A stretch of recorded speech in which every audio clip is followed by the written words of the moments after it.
morning, everybody. Thanks so much for joining us today. So we're going to be rolling into our Java with John program. I just wanted to thank Life Care of Acton again for providing the wonderful breakfast this morning. And Bernice, Sue, and Lucy for helping serve it, so thank you, ladies. I have a few announcements. Let's see, we're having Alice training Monday at 11 o'clock, so if anybody didn't attend it last month, you're more than welcome to attend. It sounds a little scary, but it's active shooter drills, but it just really empowers people to think about what you can do if you're ever in that situation, how to keep yourself safe, how to vacate the premises, that sort of thing. So we'll have Acton Police here doing that program with us. Just a reminder, if you sign up for class, please come. If you're not able to come, let us know. We often have waiting lists, so just a reminder to keep us posted. And we do have one opening still in sushi baking on Tuesday. Oh, never mind, she just took it, never mind. If you want to be put on the waiting list for sushi making on Tuesday, you're more than welcome to. Wanted to introduce, before I turn it over to John, Josh Ramos from the Acton Fire Department. He's a firefighter paramedic, and he's going to be our new senior liaison with the fire department. So I'm going to hand it over to Josh. Thank you so much. Good morning. So my name is Joshua. I live very local to this facility itself. I'm about a couple thousand feet that way in Maynard. So a little history about me. We're wearing red today on the fire department. It means remember everyone deployed. I had the absolute pleasure to be a veteran for this country. I served Operation Iraqi Freedom in 2006 and 2007. It was an absolute blast, so that's a little bit of history about me. I've been a paramedic and a firefighter over the last 15 years, and we're all here ready and eager to serve you. A motto that we use at the fire department is if dispatch or whomever doesn't know who to call, they just call the fire department. And that translates directly to you guys. If you're not sure if your need can be fulfilled, we want to help and serve you. So anything from your smoke detectors, one of the main drives for the department that I work for, called SAFE, is to make sure that you have proper smoke detectors and carbon monoxide detectors. If you have anything that's failing, we'll work with you. There are resources to make it sure that your house is whole. But if there's anything else that you may need, and with regards to either medical or fire prevention or just being safe in your home, go ahead and start the chain of events through Sharon, and she's going to get a hold of me. And between myself and the police department, we will make sure you're whole. Okay? Just please don't be shy. Just let us know, and we'll make it happen. Sound good? All right. Absolute pleasure to serve you guys. Thank you so much. I'm going to hand it back to Sharon. Thank you, Josh. So you have Josh and Emil, his partner today. Got to pull you in. All right, and we're going to hand it over to John Mangiarotti, our town manager. Thank you, Sharon. Thank you for coming to the Drive with John program. I'm John Mangiarotti, your town manager. Nice to see the fire department here. We also have the police department here. Somewhere, where'd they go? Oh, Detective Gower and Beth Van Emberg are here. We have a member, our Health and Family Services Director, Penny, is over there. Hopefully you all know her. We all work together to help provide services. So this is the fourth, maybe, Drive with John that we've been doing live broadcasts, so we're really getting the hang of it. When you ask a question, I'm going to repeat it so that the viewing audience, the thousands and thousands of people watching this at home, can hear what the question was. You don't have to stand up when you ask a question, but you're welcome to. And I usually start with just a few updates about what's going on in town. So taking it way back, just a few updates about me too. So as I mentioned, I'm the town manager. I work in Town Hall. My office is right in front, so I can see what's going on Main Street. And it's a busy place. The garden club just did our front garden over. It looks beautiful. There's a fountain there without water, but beautiful plants in it. And they had a commemoration ceremony last week to celebrate their 90th year working. And they're having a garden sale, I think, this weekend, plant sale. So check that out. So did anybody go to town meeting last week? doesn't matter. I appreciate your support for being there. There was 2,579 people there that were voting, and there was about 100 other people there that weren't voting, staff, media, etc. So it was a busy night at the high school. Monday night. The second night was closer to about 500 people, but it was very exciting. It's, you know, in town hall we talk about that. That's our Super Bowl, right? We work all year long for the biggest night of the year where we approve our budget and all the major initiatives that we've been working on, and it was a success. So I appreciate everyone's support for supporting our budget and for all the other things that were supported that night. But before that, we had a town election, right? The week before, we had our annual town election, where people were reelected. Mostly, I think there was only a few contested races, but the big thing that people were really focusing on was question 1, which was the override. That did pass. It passed by 37 votes, which is enough to be a majority, and it was enough to support the project, the override amount, rather. Interestingly, there was a group of people that felt that it was necessary to do a recount. And so they filed a petition to call for a recount, and the registrars, who are the appointed officials overseeing elections, they met last night, and they decided to hold a recount on Tuesday morning.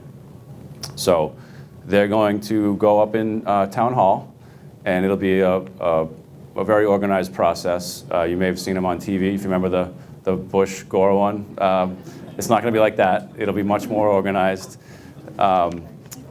There's 6,300 votes that were cast, so they're going to hand count all 6,300 and just confirm the results. And I think 6,000 is a lot of votes to count, but I think they'll be able to do it in one day, and then it'll be over, and we'll keep moving. I'm looking forward to it. I've never participated in a recount. I'm confident that our team and all the volunteers did a good job, and the machines did what they were supposed to do, but it's good to have an opportunity just to double check. So we'll learn more about that next week. Getting back to town meeting, I mentioned the budget, and thank you for the support. In addition to that, we also had some major projects that were approved at town meeting. We're going to get a new ladder truck for our fire department, which is sorely needed. The one that we have now will be nearing its end of life, and we need 3 years lead time to get a new one. So getting a head start on that was very important. We're also replacing all the SCBA tanks that firefighters use for operations. They only last 10 years or so, and so we have to replace them all this year. So we have funding for that. We're going to replace the fuel station. All of our town vehicles, Public Works, police, fire, and then all the school buses, all fuel up at the highway garage on Forest Road. And that's an old facility, and those tanks are underground, and they're at the end of their life too. So we need to replace that. You all supported that project, so that'll take place this year. We'll have a modern facility that will be safer, and it'll save the town and schools money because we can continue to buy gas at bulk rate and then distribute it to our vehicles lower than what you all pay at the pumps.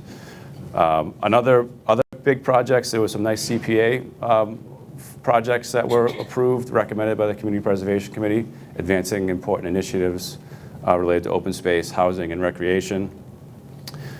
I was excited about the historic turnout. I think it's the biggest town meeting.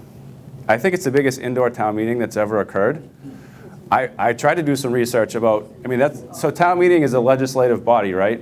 And there's not too many legislative bodies that are more than 2,000 people. I looked it up. There's one in Europe. I forget what it was. But other than that, I think it might be one of the largest legislative meetings that's ever occurred. So it was a historic night. I'm really proud of the team that did all the work that night. The operations team, the technology.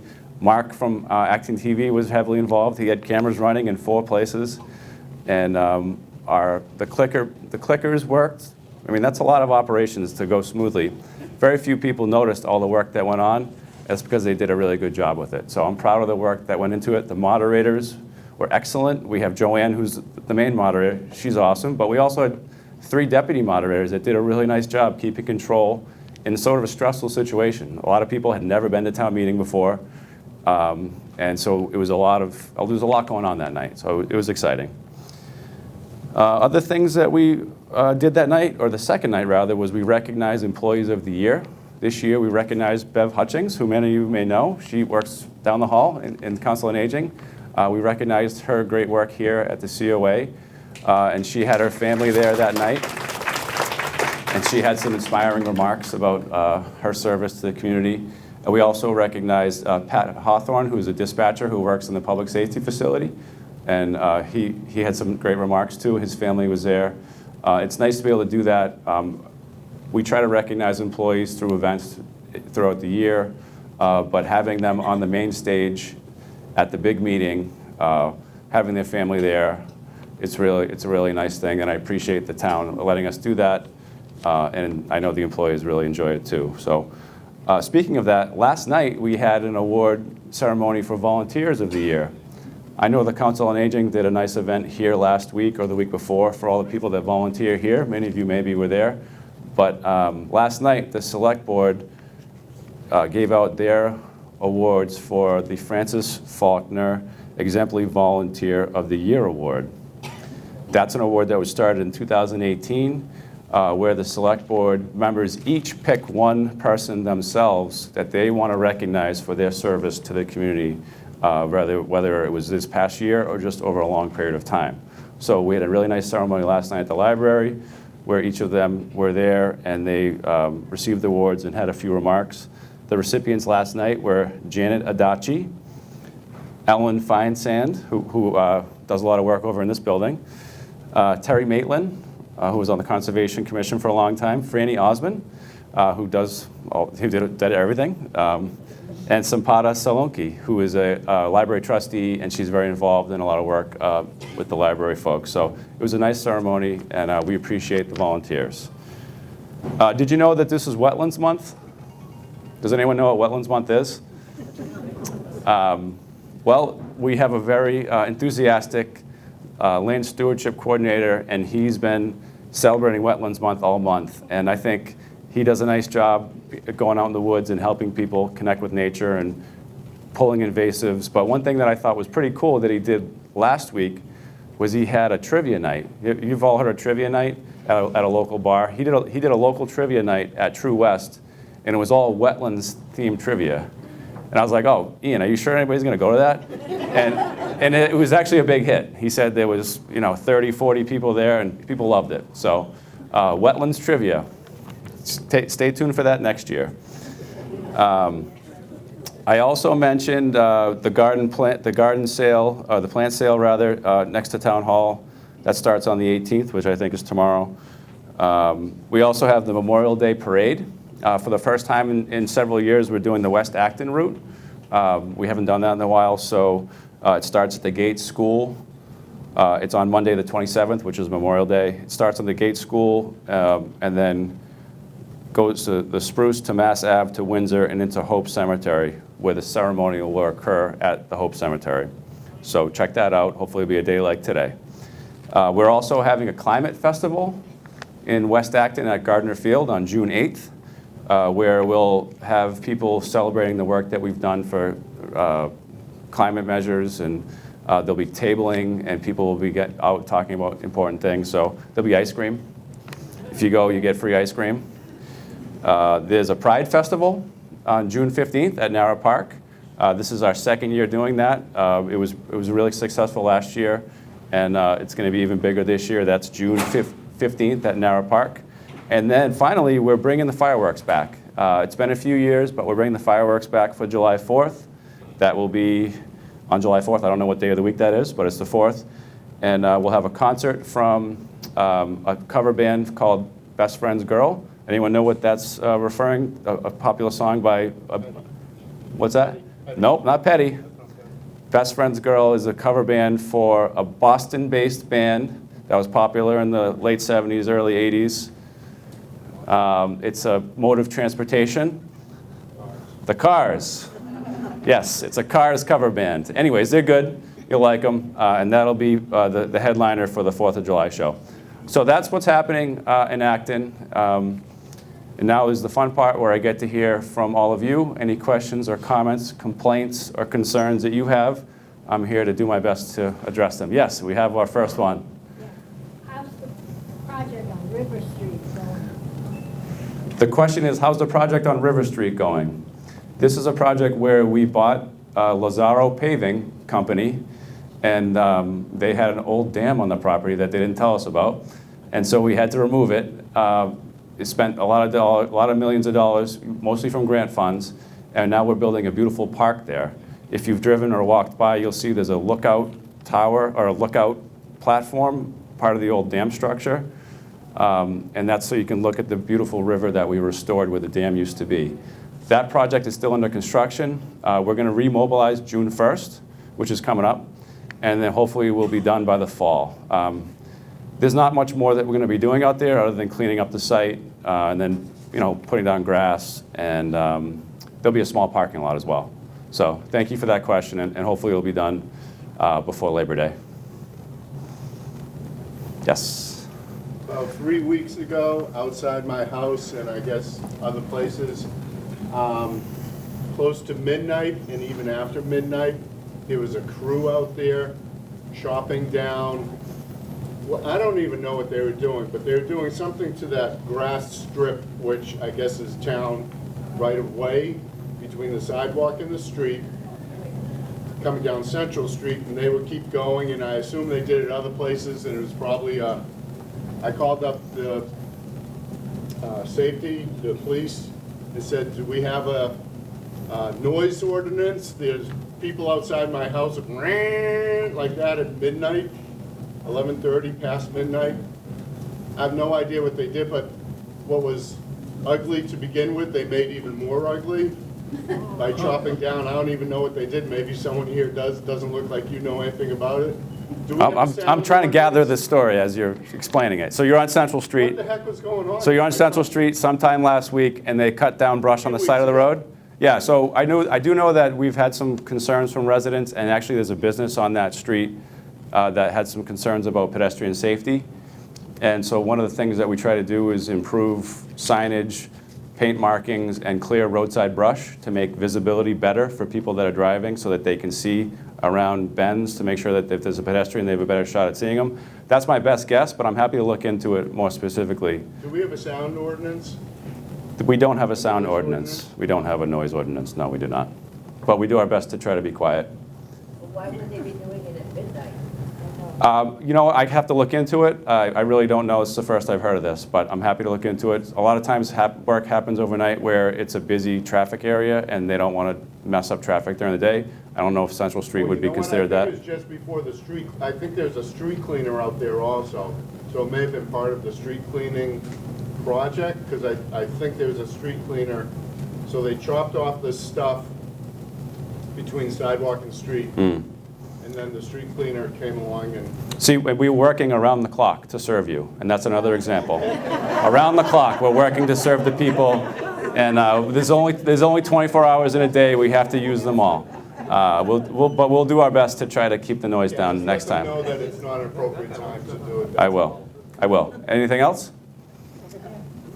Yes. May I add to your events that the Acton Women's Club bake sale is Saturday, Bake sale right down the street. tomorrow? Yeah, right down What the did you street. make? I made 2 pecan pies. But 2 pecan pies? But they're sold already. How much do they go for? $15. $15. It's a Wow. bargain. So right down from the garden. Okay, so when you go to the plant sale at the Red House, you can walk just another block and go to the Women's Club where they're having a bake sale. And while you're there, you can check out the Memorial Library and check out a new book or a DVD. Make it an afternoon. Thank you. Anyone over here? Yes. I raised my hand when I said I went to town meeting, but I went to town meeting thanks to those guys in the comfort of my chair. You watch from home. I watched from home, but I attended. Yes. What's interesting is that this year, for the first time that I've been involved in, we actually had a few people that participated remotely, which it's generally, you're not allowed to participate remotely for town meeting due to open meeting laws, but if If you qualify for a certain accommodation, a need for a certain accommodation, then we're able to let people vote remotely, which we did in 3 cases this year, which was kind of exciting, providing access to people that couldn't get to town meeting. But I'm glad that you were able to enjoy it from home. They did a nice job, and it's high definition cameras, right? So it was a nice job, Mark and ActonTV.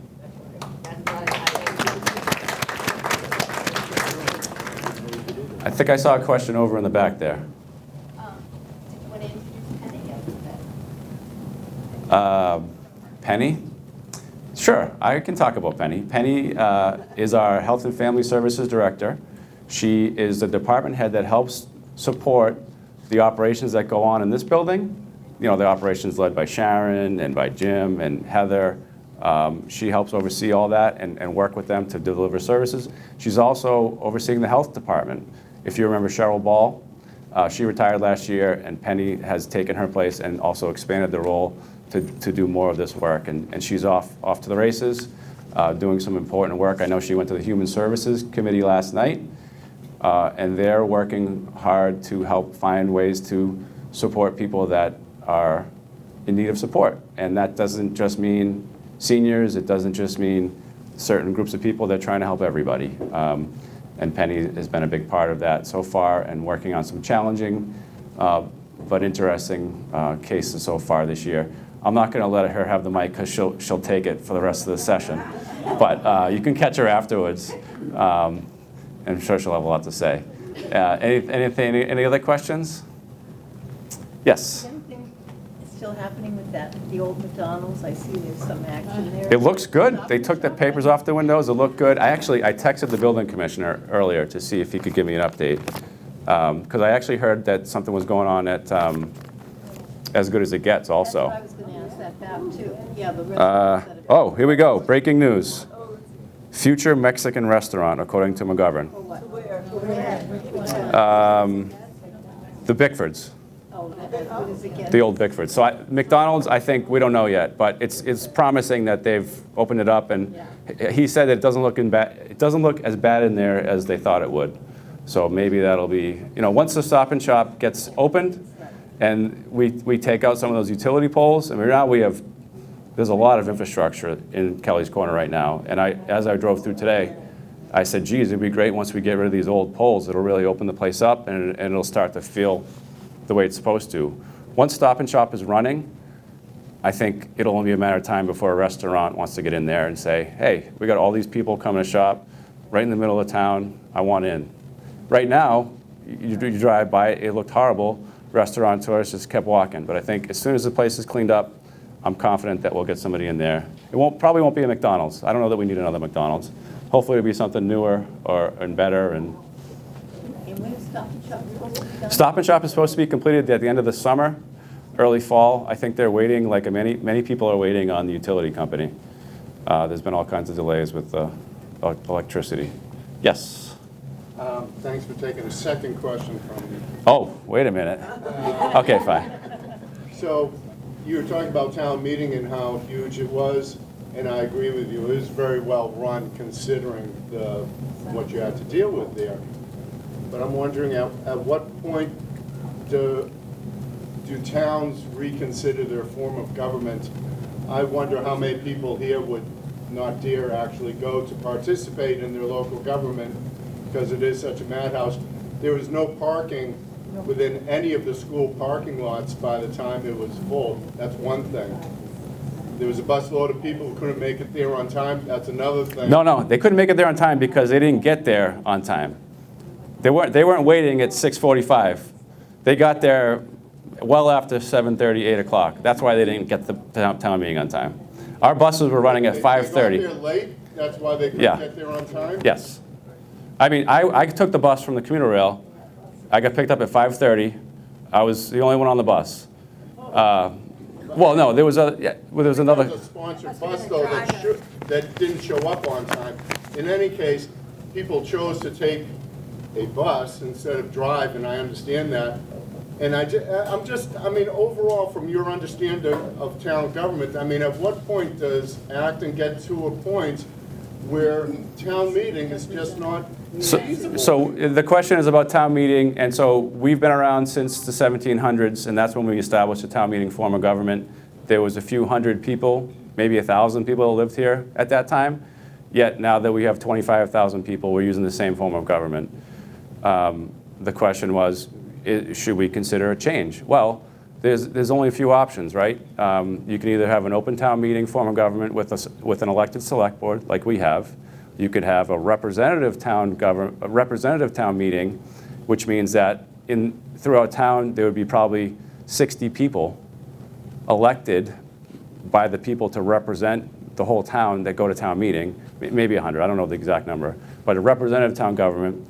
Or you could do a city council or a town council type of form of government where you just elect people to serve as, instead of selectmen, you have city council or town councilors, and they're actually the legislative body for the community.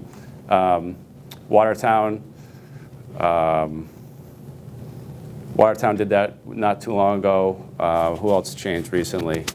Franklin changed recently to a town council form of government. Someone said Methuen. Methuen. So that's a big change. Or do you want to have a mayor? You want to have a mayor and a city council? I mean, so there's only so many options. I think I personally love town meeting. I think that even though it creates challenges, having any 10 people being able to create a warrant article, I think that's cool. And I think, yes, there are nights that it's challenging, like last week when we had 2,500 people in the high school, but I think it's the purest form of democracy. People get to have a voice, and they don't have to be elected and run a campaign to participate in their government. They can just show up one night about an issue that they care about and voice their opinion and cast their vote. And there's flaws to the system, and you mentioned a few of them. And realistically, it would be impossible to have a town meeting with all the registered voters in it. So you could call that a fundamental problem right there, right? We have 15,000 people registered to vote. There's no venue that holds 15,000 people anywhere in town. I mean, we'd have to go to the Songus Arena. I don't even know if that would fit 15,000 people. So there are technical things about that are curious, but in the end, in an imperfect system, I think amongst the other choices, I think this is the best one. And Chelmsford has a representative town government. Lexington has a representative town meeting.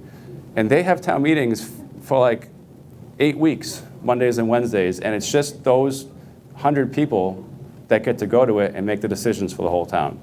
So it's not a choice that I'm going to be involved in making. It's a policy decision. It's a people's decision. If the select board or if the people want to make a petition to change the form of government, I'll do whatever I'm told. But it's really not something that I'm going to take the lead on and try to change the government, because I think it works pretty well.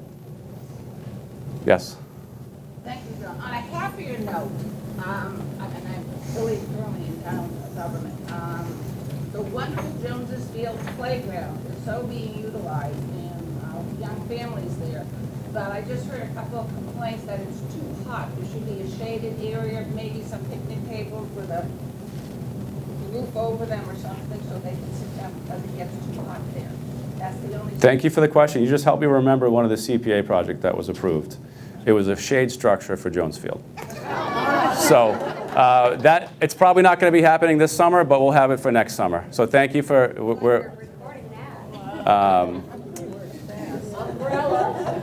yes. Project on 62 going forward? The apartments at Powder Mill? Yes. So the project for the old industrial building that you can see as you're driving 62, that project is actually back up and running. They want to actually start in June with the demolition. So that will become 260 apartments. It's going to be, it's right on the Maynard line, right over here. And if you come down this hill, you can see a white building. It looks like it's on an island, but it's not. It's on the Assabet. That's going to become a two 5-story buildings with apartments in it, and yeah, rentals. Yep. It's permitted as a 40B, so it has to have 25% of it as affordable based on the state's requirements. So it's going to be an exciting opportunity for people to stay here if they wanted to downsize, or for people to move here if they wanted to try to get into town. So Is it all in Acton or is it partly? it's all in Acton, yeah. Initially, it was going to be splitting the line, and I think they found it to be too complicated, so they made it just in Acton. And that's going to start, yeah, that'll start this summer. It won't really bother people except for when they do the road work, because there's going to be a sewer line and some water work and a bunch of other stuff. That'll probably be in this, I don't know when that's going to be, but that'll be within the next year. That's what Acton above the 10% affordable housing list? Yes, it will.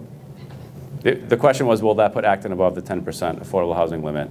And it will put it above the limit, or the threshold, rather. Yes? How about the dog park area, when is that going to break ground? So the dog park project received funding from CPA as well. Thank you for another reminder. That has a Stanton Foundation grant for $250,000, and then funding from CPA, and then some private funding donations. It's a project that requires a few other things to happen first. One of the other things is a sewer extension that we're trying to build under Route 2 to support the new McManus Manor housing project.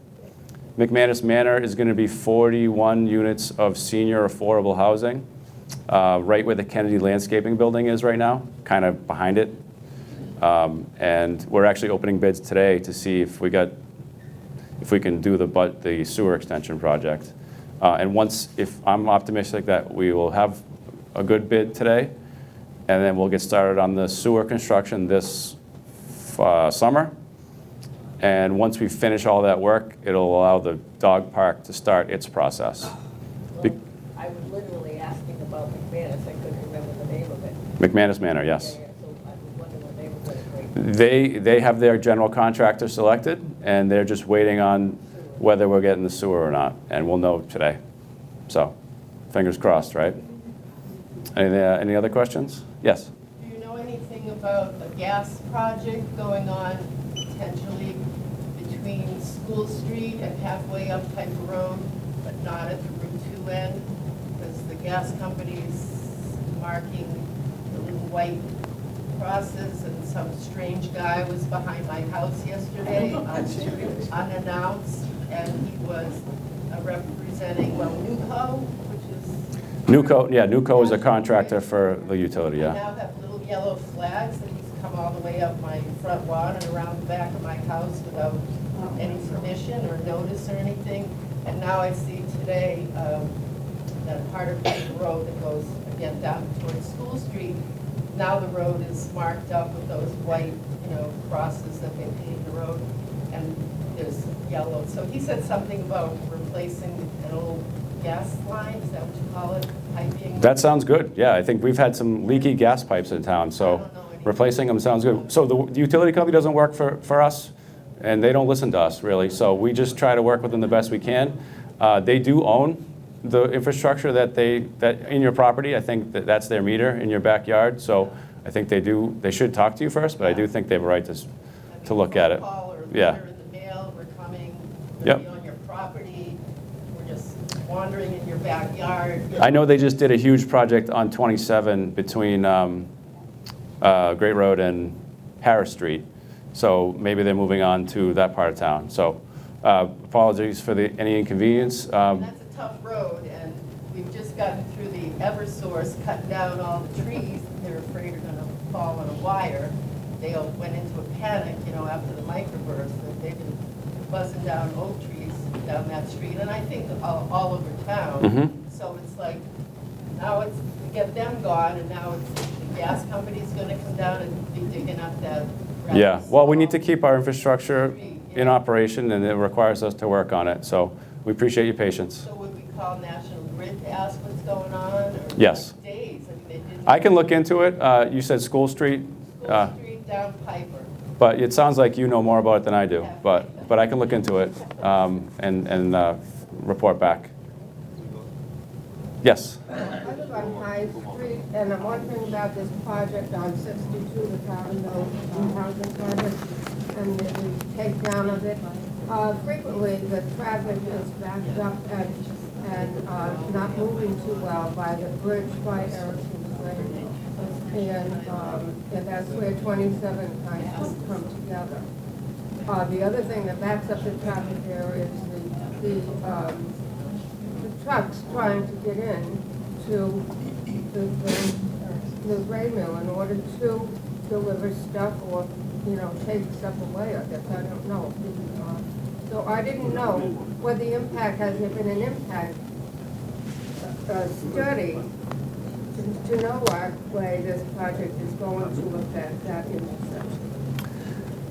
Okay, so the question was about the project, the new apartment project over here on the Maynard line and how it's going to impact traffic in the town, but specifically on 27 in South Acton. And I think, as part of the development process, there was traffic studies, and they weren't, I don't remember them specifically, but it doesn't appear that they raised any major concerns, or if they were concerns, they were addressed in the permitting process. So we are looking at South Acton Village right now, the traffic circulation, the area of where you mentioned where the mill is, and over where Exchange Hall is. We're looking at that right now. We're doing a study. I just signed the contract recently to try to make that safer for cars and improve circulation. I mean, that's a peculiar and unique circumstance with the tractor trailers trying to get into that little site. That's not really going to change. The best we can do is just be patient with that, because that business needs to have trucks, and there's no other way for them to get there. But in terms of other things, we're going to do our best to improve that infrastructure to make it safer and keep traffic moving. That could be turn lanes. I don't know what the solutions are, but we're going to try to come up with them, and there will be a study like that we would do now, and then we'd bring a project proposal to town meeting next year, or potentially, if it's not ready, the following year. And just for example, that process was followed with Prospect Street, which is further north from what you're talking about, but it's an intersection that's very strange the way it's laid out. And we're going to fix that this fall, just to make one more thing work better, and we'll keep working our way down Main Street in South Acton Village, where you live, is next. Thank you. Oh, hold on. We got to try someone else before we get three. Hold on. Every 3 meetings. All right.